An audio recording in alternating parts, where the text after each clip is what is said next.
जय गुरुदेव। जय श्री महागणेश। जय भोलेनाथ शिव पार्वती।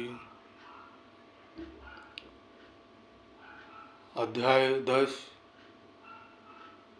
5 कृत्यों का प्रतिपादन, प्रणव एवं पंचाक्षर मंत्र की महत्ता, ब्रह्मा विष्णु द्वारा भगवान शिव की स्तुति तथा उनका अंतर्धान। तो भक्तों, आप सभी ध्यान से सुने और शिव पुराण का आनंद लें। ओम नमः शिवाय। ब्रह्मा जी और विष्णु जी ने पूछा, हे प्रभु, सृष्टि आदि 5 कृत्यों के लक्षण क्या हैं? यह हम दोनों को बताइए। भगवान शिव बोले, मेरे कर्तव्य को समझना अत्यंत गहन है, तथापि मैं कृपा पूर्वक तुम्हें उनके विषय में बता रहा हूँ। ब्रह्मा और अच्युत सृष्टि, पालन, संहार, तिरोभाव और अनुग्रह, ये 5 ही मेरे समस्त संबंधी कार्य हैं। ये 5 ही मेरे जगत संबंधी कार्य हैं जो नित्य सिद्ध हैं। संसार की रचना का जो आरंभ है उसी को सर्ग या सृष्टि कहते हैं। मुझे पालित होकर सृष्टि का सुस्थिर रूप से रहना ही उसकी स्थिति है। उसका विनाश ही संहार है। प्राणों के उत्क्रमण को तिरोभाव कहते हैं। इन सब से छुटकारा मिल जाना ही मेरा अनुग्रह है। इस प्रकार मेरे 5 कृत्य हैं। सृष्टि आदि जो 4 कृत्य हैं वह संसार का विस्तार करने वाले हैं। 5वां कृत्य अनुग्रह मोक्ष का हेतु है। वह सदा मुझमें ही अचल भाव से स्थिर रहता है। मेरे भक्तजन इन 5 कृत्यों को 5 भूतों में देखते हैं। सृष्टि भूतल में, स्थिति जल में, संहार अग्नि में, तिरोभाव वायु में और अनुग्रह आकाश में स्थित है। पृथ्वी से सबकी सृष्टि होती है, जल से सबकी वृद्धि एवं जीवन रक्षा होती है, आग सबको जला देती है, वायु सबको एक स्थान से दूसरे स्थान को ले जाती है और आकाश सबको अनुग्रहित करता है। विद्वान पुरुषों को यह विषय इसी रूप में जानना चाहिए। इन 5 कृत्यों का भार वहन करने के लिए ही मेरे 5 मुख हैं। 4 दिशाओं में 4 मुख और इनके बीच में 5वां मुख है। पुत्रों, तुम दोनों ने तपस्या करके प्रसन्न हुए मुझ परमेश्वर से सृष्टि और स्थिति नामक 2 कृत्य प्राप्त किए हैं। ये दोनों तुम्हें बहुत प्रिय हैं।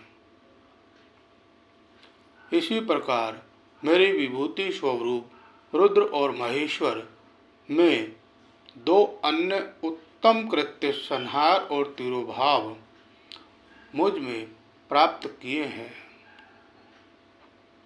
परंतु अनुग्रह नामक कृत्य दूसरा कोई नहीं पा सकता। रुद्र और महेश्वर अपने कर्म को भूले नहीं हैं, इसलिए मैंने उसके लिए अपनी समानता प्रदान की है। वे रूप, वेश, कृत्य, वाहन, आसन और आयुध आदि में मेरे ही समान है। मैंने पूर्व काल में अपने स्वरूप भूत मंत्र का उपदेश किया है, जो ओमकार के रूप में प्रसिद्ध है। वह महामंगलकारी मंत्र है। सबसे पहले मेरे मुख से ओमकार प्रकट हुआ, जो मेरे स्वरूप का बोध कराने वाला है। ओमकार वाचक है और मैं वाच्य हूँ। यह मंत्र मेरा स्वरूप ही है। प्रतिदिन ओमकार का निरंतर सुमिरन करने से मेरा ही सदा सुमिरन होता है। मेरे उत्तरवर्ती मुख से आकार का, पश्चिम मुख से उकार का दक्षिण मुख से मकार का, पूर्ववर्ती मुख से बिंदु का और मध्यवर्ती मुख से नाद का प्रकट्य हुआ है। इस प्रकार 5 अवयवों से युक्त ओंकार का विस्तार हुआ है। इन सभी अवयवों से एकीभूत होकर वह प्रणव ओम नामक एक अक्षर हो गया। यह नाम रूपात्मक सारा जगत तथा वेद उत्पन्न स्त्री पुरुष वर्ग रूप दोनों कुल इस प्रणव मंत्र से व्याप्त हैं।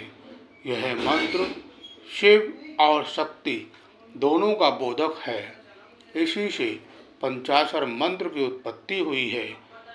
जो मेरे सकल रूप का बोधक है वह अकार आदि क्रम से और मकार आदि क्रम से क्रमशः प्रकाश में आया है।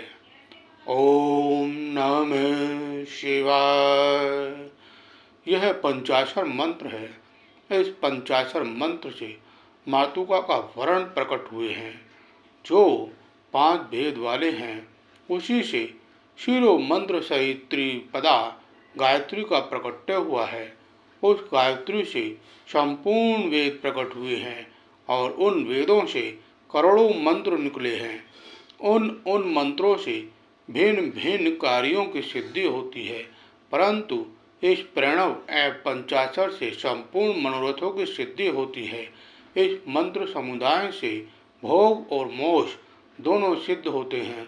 मेरे सकल रूप से संबंध रखने वाले सभी मंत्र राज ससात भोग प्रदान करने वाले और शुभ कारक मोक्षप्रद हैं। ओम नमः शिवाय। नंदी के ईश्वर कहते हैं, तदनंतर जगदम्बा पार्वती के साथ बैठे हुए गुरुवर महादेव जी ने उत्तर अभिमुख बैठे हुए ब्रह्मा और विष्णु को पर्दा करने वाले वस्त्र से आच्छादित करके उनके मस्तक पर अपना कर कमल रखकर धीरे धीरे उच्चारण करके उन्हें उत्तम मंत्र का उपदेश किया। मंत्र तंत्र में बताई हुई विधि के पालन पूर्वक 3 बार मंत्र का उच्चारण करके भगवान शिव ने उन दोनों शिष्यों को मंत्र की भिक्षा दी। फिर उन शिष्यों ने गुरु दक्षिणा के रूप में अपने आप को ही समर्पित कर दिया और दोनों हाथ जोड़कर उनके समीप खड़े हो गए और उन देवेश्वर जगत गुरु का स्तवन किया। ब्रह्मा और विष्णु बोले, हे प्रभु, आप निष्कल रूप हैं, आपको नमस्कार है। आप निष्कल तेज से प्रकाशित होते हैं, आपको नमस्कार है। आप सबके स्वामी हैं, आपको नमस्कार है। आप सर्व आत्मा को नमस्कार है। अथवा सकल स्वरूप आप महेश्वर को नमस्कार है। आप प्रणव के वाच्य अर्थ हैं, आपको नमस्कार है। आप प्रणव लिंग वाले हैं, आपको नमस्कार है। सृष्टि पालन संहार तिरोभाव और अनुग्रह करने वाले आपको नमस्कार है। आपके 5 मुख हैं, आप परमेश्वर को नमस्कार है। पंच ब्रह्म स्वरूप 5 कृत्य वाले आपको नमस्कार है। आप सबके आत्मा हैं, ब्रह्मा हैं। आपके गुण और शक्तियाँ अनंत हैं, आपको नमस्कार है। आपके सकल और निष्कल 2 रूप हैं। आप सद्गुरु एवं शंभु हैं, आपको नमस्कार है। इन 5 पदों द्वारा अपने गुरु महेश्वर की स्तुति करके ब्रह्मा और विष्णु ने उनके चरणों में प्रणाम किया। महेश्वर बोले, आर्द्रा नक्षत्र से युक्त चतुर्दशी को प्रणव का जप किया जाए तो वह अवश्य फल देने वाला होता है। सूर्य की संक्रांति से युक्त महा आर्द्रा नक्षत्र में एक बार किया हुआ प्रणव जप कोटि गुने जप का फल देता है।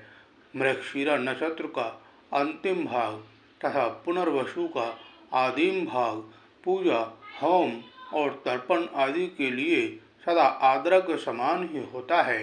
यह जानना चाहिए। मेरा या मेरे लिंग का दर्शन प्रभात काल में ही प्रातः और संगम माध्यम के पूर्व काल में करना चाहिए। मेरे दर्शन पूजन के लिए चतुर्दशी तिथि निषेध व्यापनी अथवा प्रदोष व्यापनी लेनी चाहिए, क्योंकि परिवर्तनी तिथि से संयुक्त चतुर्दशी की ही प्रशंसा की जाती है।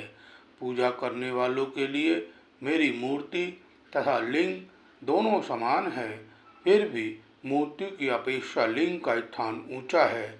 इसलिए मुमुक्षु पुरुषों को चाहिए कि वे वेद मूर्ति से भी शेष समझकर लिंग का ही पूजन करें। लिंग का ओमकार मंत्र से और वेद का पंचाक्षर मंत्र से पूजन करना चाहिए। लिंग की शिवलिंग की ही स्वयं ही स्थापना करके अथवा दूसरे से भी स्थापना करवाकर उत्तम द्रव्य में उपचारों से पूजा करनी चाहिए। इससे मेरा पद सुलभ हो जाता है। इस प्रकार उन दोनों शिष्यों को उपदेश देकर भगवान शिव वहीं अंतर्धान हो गए। ओम नमः शिवाय, ओम नमः शिवाय। 11वां अध्याय शिवलिंग की स्थापना, उसके लक्षण और पूजन की विधि का वर्णन तथा शिव पद की प्राप्ति कराने वाले सत्कर्मों का विवेचन। ओम नमः शिवाय। ऋषियों ने पूछा, सूत जी, शिवलिंग की स्थापना कैसे करनी चाहिए, उसका लक्षण क्या है तथा उसकी पूजा कैसे करनी चाहिए, किस देश काल में करनी चाहिए और किस द्रव्य के द्वारा उसका निर्माण होना चाहिए। ओम। सूत जी ने कहा, महर्षियों, मैं तुम लोगों के लिए इस विषय का वर्णन करता हूँ। ध्यान देकर सुनो और समझो। अनुकूल एवं शुभ समय में किसी पवित्र नदी में, तीर्थ में, नदी आदि के तट पर अपनी रुचि के अनुसार ऐसी जगह शिवलिंग की स्थापना करनी चाहिए जहाँ नित्य पूजन हो सके। पार्थिव द्रव्य से, जलमय द्रव्य से अथवा तेजस पदार्थ से अपनी रुचि के अनुसार कल्पोक्त लक्षणों से युक्त शिवलिंग का निर्माण करके उसकी पूजा करने से उपासक को उस पूजन का पूरा पूरा फल प्राप्त होता है। संपूर्ण शुभ लक्षणों से युक्त शिवलिंग की यदि पूजा की जाए तो वह तत्काल पूजा का फल देने वाला होता है। यदि जल प्रतिष्ठा करनी हो तो इसके लिए छोटा सा शिवलिंग अथवा विग्रह लेना श्रेष्ठ माना जाता है। यदि अचल प्रतिष्ठा करनी हो तो स्थूल शिवलिंग अथवा विग्रह अच्छा माना गया है। उत्तम लक्षणों से युक्त शिवलिंग की पीठ शक्ति स्थापना करनी चाहिए। शिवलिंग का पीठ मंडल आकार गोल, चौकोर, त्रिकोण अथवा खाट के पाए के भांति ऊपर नीचे मोटा और बीच में पतला होना चाहिए। ऐसा लिंग पीठ महान फल देने वाला होता है। पहले मिट्टी से, परिस्तर आदि से अथवा लोहे आदि से शिवलिंग का निर्माण करना चाहिए। जिस द्रव्य से शिवलिंग का निर्माण हो उसी से उसका पीठ भी बनाना चाहिए। यही स्थावर अचल प्रतिष्ठा वाले शिवलिंग की विशेष बात है। चल प्रतिष्ठा वाले शिवलिंग में भी लिंग और पीठ का एक ही उपादान होना चाहिए, किंतु बाणलिंग के लिए यह नियम नहीं है। लिंग की लंबाई निर्माणकर्ता या स्थापना करने वाले यजमान के 12 अंगुल के बराबर होनी चाहिए। ऐसे ही शिवलिंग को उत्तम कहा गया है। इससे कम लंबाई हो तो फल में कमी आ सकती है, अधिक हो तो कोई दोष की बात नहीं है। चर लिंग में भी वैसा ही नियम है। उसकी लंबाई कम से कम कर्ता के 1 अंगुल के बराबर होनी चाहिए। उससे छोटा होने पर अल्प फल प्राप्त होता है, किंतु उससे अधिक होना दोष की बात नहीं है। यजमान को चाहिए कि वह पहले शिल्प शास्त्र के अनुसार एक विमान या देवालय बनवाए जो देवगणों की मूर्तियों से अलंकृत हो। उसका गर्भगृह बहुत ही सुंदर, सुडुंग और दर्पण के समान स्वच्छ हो। उसे 9 प्रकार के रत्नों से विभूषित किया गया हो। उसमें पूर्व और पश्चिम दिशा में 2 मुख्य द्वार हों। जहाँ शिवलिंग की स्थापना करनी हो, उस स्थान के गर्त में नीलम, लाल वैडूर्य, श्याम, मरकत, मोती, मूंगा, गोमेद और हीरा, इन 9 रत्नों को तथा अन्य महत्वपूर्ण द्रव्यों को वैदिक मंत्रों के साथ छोड़ें। सदोजात आदि 5 वैदिक मंत्रों द्वारा शिवलिंग का 5 स्थानों में क्रमश पूजन करके अग्नि में भविष्य की अनेक आहुतियाँ दें और परिवार सहित मेरी पूजा करके गुरु स्वरूप आचार्य को धन से तथा भाई बंधुओं को मनमानी वस्तुओं से संतुष्ट करें। याचकों को जड़, स्वर्ण ग्रह एवं भू संपत्ति तथा चेतन गो आदि वैभव प्रदान करें। स्थावर जंगम सभी जीवों को यत्न पूर्वक संतुष्ट करके एक गड्ढे में स्वर्ण तथा 9 प्रकार के रत्न भरकर सदोजात आदि वैदिक मंत्रों का उच्चारण करके परम कल्याणकारी महादेव जी का ध्यान करें। तत्पश्चात नाद घोष से युक्त महामंत्र ओमकार का उच्चारण करके उक्त गड्ढे में शिवलिंग की स्थापना करके उसे पीठ से संयुक्त करें। इस प्रकार पीठयुक्त लिंग की स्थापना करके उसे नित्य लेप दीर्घ काल तक टिके रहने वाले मसाले से जोड़कर स्थिर करें। इसी प्रकार वहाँ परम सुंदर बेर मूर्ति की भी स्थापना करनी चाहिए। सारांश यह है कि भूमि संस्कार आदि की सारी विधि जैसी शिवलिंग प्रतिष्ठा के लिए कही गई है, वैसी ही बेर मूर्ति प्रतिष्ठा के लिए भी समझनी चाहिए। अंतर इतना ही है कि लिंग प्रतिष्ठा के लिए प्रणव मंत्र के उच्चारण का विधान है, परंतु बेर की प्रतिष्ठा पंचाक्षर मंत्र से करनी चाहिए। जहाँ लिंग की प्रतिष्ठा हुई है, वहाँ भी उत्सव के लिए बाहर सवारी निकालने आदि के निर्मित बेर मूर्ति को रखना आवश्यक है। बेर को बाहर से भी लिया जा सकता है, उसे गुरुजनों से ग्रहण करें। बाहरी बेर वही लेने योग्य है जो साधु पुरुषों द्वारा पूजित हो।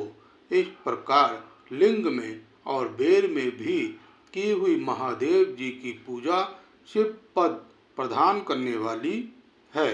ओम। स्थावर और जंगम के भेद से लिंग भी 2 प्रकार का कहा गया है। वृक्ष, लता आदि को स्थावर लिंग कहते हैं और कृमि, कीट आदि को जंगम लिंग। जय शिव शंकर। स्थावर लिंग की सींचने आदि के द्वारा सेवा करनी चाहिए और जंगम लिंग को आहार एवं जल आदि देकर तृप्त करना चाहिए। उन स्थावर जंगम जीवों को सुख पहुँचाने में अनुरक्त होना भगवान शिव का पूजन है, ऐसा विद्वान पुरुष मानते हैं। योग चराचर जीवों को ही भगवान शंकर के प्रतीक मानकर उनका पूजन करना चाहिए। इस तरह महालिंग की स्थापना करके विविध उपचारों द्वारा उसका पूजन करें। उन अपनी शक्ति के अनुसार नित्य पूजा करनी चाहिए। देवालय के पास ध्वजारोपण आदि करना चाहिए। शिवलिंग साक्षात शिव का पद प्रदान करने वाला है अथवा चरलिंग में षोडश उपचारों द्वारा यथोचित रीति से क्रमश पूजन करें। यह पूजन भी शिव पद प्रदान करने वाला है। आह्वान, आसन, अर्घ्य, पाद, पदांग, आचमन, अभ्यंग पूर्वक स्नान, वस्त्र एवं यज्ञ उपवित गंध, पुष्प, धूप, दीप, निवेद, तांबुल, समर्पण, निरांजन, नमस्कार और विसर्जन, ये 16 उपचार हैं। अथवा अर्घ्य से लेकर नैवेद्य तक विधिवत पूजन करें। अभिषेक, नैवेद्य, नमस्कार और तर्पण, ये सब यथाशक्ति नित्य करें। इस तरह किया हुआ शिव का पूजन शिव पद की प्राप्ति कराने वाला होता है, अथवा किसी मनुष्य के द्वारा स्थापित शिवलिंग में, ऋषियों द्वारा स्थापित शिवलिंग में, देवताओं द्वारा स्थापित शिवलिंग में, अपने आप प्रकट हुए स्वयंभू लिंग में तथा अपने द्वारा नूतन स्थापित हुए शिवलिंग में भी उपचार समर्पण पूर्वक जैसे तैसे पूजन करने से या पूजन की सामग्री देने से भी मनुष्य ऊपर जो कुछ कहा गया है वह सारा फल प्राप्त कर लेता है। क्रमशः परिक्रमा और नमस्कार करने से भी शिवलिंग शिव पद की प्राप्ति कराने वाला होता है। यदि नियम पूर्वक शिवलिंग का दर्शन मात्र कर लिया जाए तो वह भी कल्याणप्रद होता है। मिट्टी, आटा, गाय के गोबर, फूल, कनेर पुष्प, फल, गुड़, मक्खन, भस्म अथवा अन्न से भी अपनी रुचि के अनुसार शिवलिंग बनाकर तदनुसार उसका पूजन करें अथवा प्रतिदिन 10,000 प्रणव मंत्र का जप करें अथवा दोनों संध्याओं के समय एक एक सहस्त्र प्रणव का जप किया करें। यह कर्म भी शिव पद की प्राप्ति कराने वाला है, ऐसा जानना चाहिए। जप काल में मकरांत प्रणव का उच्चारण मन की शुद्धि करने वाला होता है। समाधि में मानसिक जप का विधान है तथा अन्य सब समय भी उपांशु जप ही करना चाहिए। नाद और बिंदु से युक्त ओमकार के उच्चारण को विद्वान पुरुष समान प्रणव कहते हैं। यदि प्रतिदिन आदर पूर्वक 10,000 पंचाक्षर मंत्र का जप किया जाए अथवा दोनों संध्याओं के समय एक एक सहस्त्र का ही जप किया जाए तो उसे शिव पद की प्राप्ति कराने वाला समझना चाहिए। ब्राह्मणों के लिए आदि में प्रणव से युक्त पंचाक्षर मंत्र अच्छा बताया गया है। कलश से किया हुआ स्नान, मंत्र की दिशा, मातुकाओं का न्याय, सत्य से पवित्र अंतकरण वाला ब्राह्मण तथा ज्ञानी गुरु, इन सबको उत्तम माना गया है। द्विजों के लिए नमः शिवाय के उच्चारण का विधान है। द्विजेतरों के लिए अंत में नमः पद के प्रयोग की विधि है, अर्थात वह शिवाय नमः इस मंत्र का उच्चारण करें। स्त्रियों के लिए भी कहीं कहीं विधि पूर्वक नमो अंत उच्चारण का ही विधान है, अर्थात वे भी शिवाय नमः का ही जप करे। कोई कोई ऋषि ब्राह्मण की स्त्रियों के लिए नमः पूर्वक शिवाय के जप की अनुमति देते हैं, अर्थात वे नमः शिवाय का जप करे। पंचाक्षर मंत्र का 5 करोड़ जप करके मनुष्य भगवान सदाशिव के समान हो जाता है। 1, 2, 3 अथवा 4 करोड़ का जप करने से क्रमश ब्रह्मा, विष्णु, रुद्र तथा महेश्वर का पद प्राप्त होता है। ओम। मंत्र में जितने अक्षर हैं उनका पृथक और पृथक 1-1 लाख जप करें, अथवा समस्त अक्षरों का एक साथ ही जितने अक्षर हों उतने लाख जप करें। इस तरह के जप को शिव पद की प्राप्ति कराने वाला समझना चाहिए। यदि 1000 दिनों में प्रतिदिन 1 सहस्त्र जप के क्रम से पंचाक्षर मंत्र का 10 लाख जप पूरा कर लिया जाए और प्रतिदिन ब्राह्मण भोजन कराया जाए तो उस मंत्र से अभिष्ट कार्य की सिद्धि होने लगती है। ब्राह्मण को चाहिए कि वह प्रतिदिन प्रातःकाल 1000 बार गायत्री का जप करे। ऐसा होने पर गायत्री क्रम शिव का पद प्रदान करने वाली होती है। वेद मंत्रों और वैदिक सूक्तों का भी नियम पूर्वक जप करना चाहिए। वेदों का पारायण भी शिव पद की प्राप्ति कराने वाला है, ऐसा जानना चाहिए। अन्य अन्य जो बहुत से मंत्र हैं उनका भी जितने अक्षर हों उतने लाख जप करें। इस प्रकार जो यथाशक्ति जप करता है वह क्रमश शिव पद मोक्ष प्राप्त कर लेता है।